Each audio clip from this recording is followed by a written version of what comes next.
कैसे पड़ा होलिकोत्सव नाम, इसके पीछे है रोचक कहानी। होली का त्योहार हिंदू धर्म के पवित्र और मुख्य त्योहारों में से एक है। होली हम सब मनाते हैं। होली का त्योहार रंगों का त्योहार है जो वसंत ऋतु में मनाया जाता है। होली का त्योहार होली की रात्रि से एक दिन पूर्व आरंभ हो जाता है। लोग अपने अपने गांवों मोहल्लों में उपलों लकड़ियों का ढेर इकट्ठा करते हैं। फिर शुभ घड़ी में इस ढेर यानी होलिका में अग्नि प्रज्वलित की जाती है। इसी अग्नि में लोग नए अनाज गेहूं जौ आदि की बालियों को भूनकर अपने आराध्य को अर्पित करते हैं। दहन का अगला दिन रंग भरी होली का होता है। इसे धुलैंडी भी कहते हैं।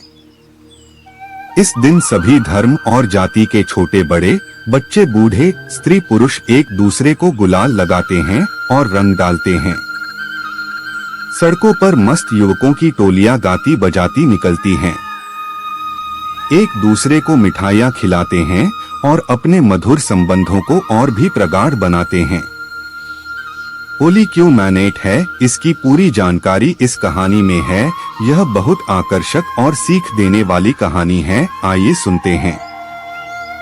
होली एक ऐसा पवित्र त्योहार है जिसमें छोटे बड़े अमीर गरीब जाति पाति आदि सभी प्रकार के भेदभाव समाप्त हो जाते हैं। प्रत्येक व्यक्ति एक दूसरे को गले लगा लेता है। लोग पुरानी से पुरानी शत्रुता भी होली के दिन भुला देते हैं। परंतु यह सब मनाने के बाद भी कई लोग यह नहीं जानते होली क्यों मनाई गई। होली मनाए जाने का कारण कई लोगों को पता नहीं है। इसलिए कई लोगों का प्रश्न होता है कि होली क्यों मैनेट है। जानते हैं हिरण्यकश्यप और प्रहलाद की अत्यधिक प्रचलित कहानी। होली मनाए जाने के पीछे भी एक कहानी है। कहते हैं कि प्राचीन काल में हिरण्यकश्यप नामक राजा बड़ा ही अत्याचारी तथा अत्यंत बलशाली असुर राजा था। अपनी शक्ति के मद में चूर होकर वह स्वयं को भगवान मानने लगा। जो अपने को ही भगवान समझता था, उसने सारी प्रजा को आदेश दिया कि सब लोग ईश्वर की आराधना छोड़कर केवल उसी की आराधना किया करें। प्रजा भगवान के स्थान पर उसकी पूजा करती थी, पर उसका बेटा प्रहलाद ईश्वर का अनन्य भक्त था। उसने अपने पिता की बात न मानी। उसने ईश्वर की भक्ति में ही खुद को लीन रखा। पिता के क्रोध की सीमा न रही। हिरण्यकश्यप ने प्रहलाद को मरवाने के बहुत उपाय किए, पर ईश्वर की कृपा से कोई भी उपाय सफल न हो सका। हिरण्यकश्यप की एक बहन थी जिसका नाम था होलिका। उसे यह वरदान प्राप्त था कि आग उसे जला नहीं सकती। हिरण्यकश्यप की आज्ञा से प्रहलाद को होलिका की गोद में बिठाकर आग लगा दी गई, पर ईश्वर की महिमा अपरंपार होती है। प्रहलाद तो बच गया, पर होलिका जल गई। इसी घटना की याद में हर साल रात को होलिका जलाई जाती है और अगले दिन रंगों का त्योहार बड़े ही धूमधाम से मनाया जाता है। भगवान कृष्ण पर आधारित कहानी। होली को लेकर अनेक कथाएं प्रचलित हैं। एक कथा के अनुसार भगवान कृष्ण ने दुष्टों का वध कर गोपियों को बचाया था, तब से होली का प्रचलन हुआ। वृंदावन में श्री कृष्ण ने राधा और ग्वाले गोपियों के साथ रंगभरी होली खेली थी। इसी कारण वृंदावन की होली सबसे अच्छी और विश्व प्रसिद्ध मानी जाती है। इस मान्यता के अनुसार जब श्री कृष्ण दुष्टों का संहार करके वृंदावन लौटे थे, तब से होली का प्रचलन हुआ। हिंदू धर्म में एक ही त्योहार के मनाए जाने के पीछे कई कहानियां हैं, परंतु होली क्यों मैनेट है, इसके पीछे जुड़ी श्री कृष्ण की कहानी को बहुत कम लोग जानते हैं। हिंदू मान्यता के अनुसार श्री कृष्ण ने रंगों के माध्यम से रास रचाई, तब से होली का प्रचलन हुआ।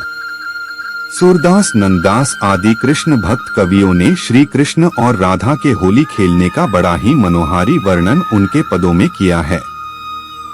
आज भी वृंदावन की कुंज गलियों में जब सुनहरी पिचकारी उसे रंग बिरंगे फव्वारे छूटते हैं तथा अबीर गुलाल बिखरता है, तो स्वयं देवता भी भारत भूमि में जन्म लेना चाहने लगते हैं। देश विदेश से अनेक लोग वृंदावन की होली देखने आते हैं। परंतु होली के विषय में सबसे प्रसिद्ध कथा प्रहलाद और अत्याचारी हिरण्यकश्यप की है। होली मनाए जाने के पीछे का भाव। होली के दिन लोग एक दूसरे से मिलने जाते हैं, जहां गुलाल और रंग से उनका स्वागत किया जाता है। इस दिन लोग अपनी शत्रुता भूलकर शत्रु को भी गले लगा लेते हैं। होली के रंग में रंगकर धनी निर्धन, काले गोरे, ऊंच नीच, स्त्री पुरुष, बालक वृद्ध के बीच की सभी दीवारें टूट जाती है, मनुष्य केवल मनुष्य रह जाता है। इस दिन सभी धर्म और जाति के छोटे बड़े एक दूसरे को गुलाल लगाते हैं। होली मनाए जाने की पीछे का भाव यह है कि लोग एक दूसरे से शत्रुता को भूल जाएं और फिर से रिश्तों की शुरुआत करें। होली का त्योहार आपसी मतभेद और बैर को दूर करने का त्योहार है। ये जानने के साथ साथ देश विदेश सभी जगह होली का क्या प्रभाव है और सभी लोग होली कैसे मनाते हैं, ये जानना भी आवश्यक है। वृंदावन और मथुरा में होली। उत्तर प्रदेश के ये मंदिर शहर होली मनाने के लिए जगह जगह हैं। होली के अनूठे उत्सव का अनुभव करने के लिए हर साल मार्च के महीने में दुनिया भर के लोग इन दो शहरों में जाते हैं। मथुरा में होली का उत्सव एक भव्य प्रसंग है, क्योंकि यह भगवान कृष्ण की जन्मभूमि है। मंदिरों को सजाया जाता है और घाटों के चारों ओर संगीतमय जुलूस निकाले जाते हैं। लोग मजेदार रस्मों में भाग लेते हैं, जैसे लठामार होली, फूलों वाली होली और लोकप्रिय रंग वाली होली। वृंदावन में बांके बिहारी मंदिर होली उत्सव के लिए आकर्षण का केंद्र है, जहां लोग फूलों का उपयोग कर होली खेलते हैं। ये उत्सव एक सप्ताह से अधिक समय तक चलते हैं। होली की परंपराएं। वैदिक काल में इस पर्व को नवात्रैष्टि यज्ञ कहा जाता था। उस समय खेत में आधे पक्के अनाज को यज्ञ में दान किया जाता था। अन्न को होला कहते हैं, इसी से इसका नाम होलिकोत्सव पड़ा। भारतीय महीनों के अनुसार इसके बाद चैत्र महीने का आरंभ होता है। अतः यह पर्व नवसंवत का आरंभ तथा वसंतागमन का प्रतीक भी है। एक अन्य कथा के अनुसार त्रेतायुग की शुरुआत में भगवान विष्णु जी ने धूलि का वंदन किया था।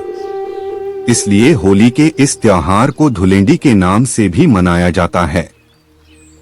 धुलेंडी होली के अगले दिन मनाया जाता है, जिसमें लोग एक दूसरे पर धूल और कीचड़ लगाते हैं और इसे धूल स्नान कहा जाता है।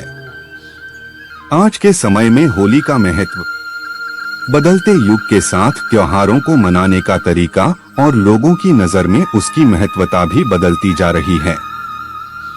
विश्व भर में युवाओं का क्रेज और इंटरेस्ट टेक्नोलॉजी और पार्टी की तरफ ज्यादा रहता है, जिसके कारण वे हर त्योहार को सलीके से मनाने की जगह उसे पार्टी सेलिब्रेशन के दिन की तरह मानते हैं। जैसे पहले ज्यादातर परिवार सिर्फ गुलाल और फूलों का प्रयोग कर इस त्योहार को मनाया करते थे, लेकिन आज इस प्रक्रिया को अभद्र आकार दे दिया गया है। अब गुलाल और फूलों की जगह केमिकल वाले रंगों और गुब्बारों ने ले ली है। अब लोग अपने घरों में मिठाइयां न बनाकर त्योहार पर बाजार की मिठाइयों का सेवन करते हैं। हालांकि कुछ घरों में आज भी होली पुराने रिवाजों और रस्मों के साथ मनाई जाती है, लेकिन उनकी संख्या काफी कम है। ये सभी प्रक्रिया आज के समय में होली की महत्वता को दर्शाती है।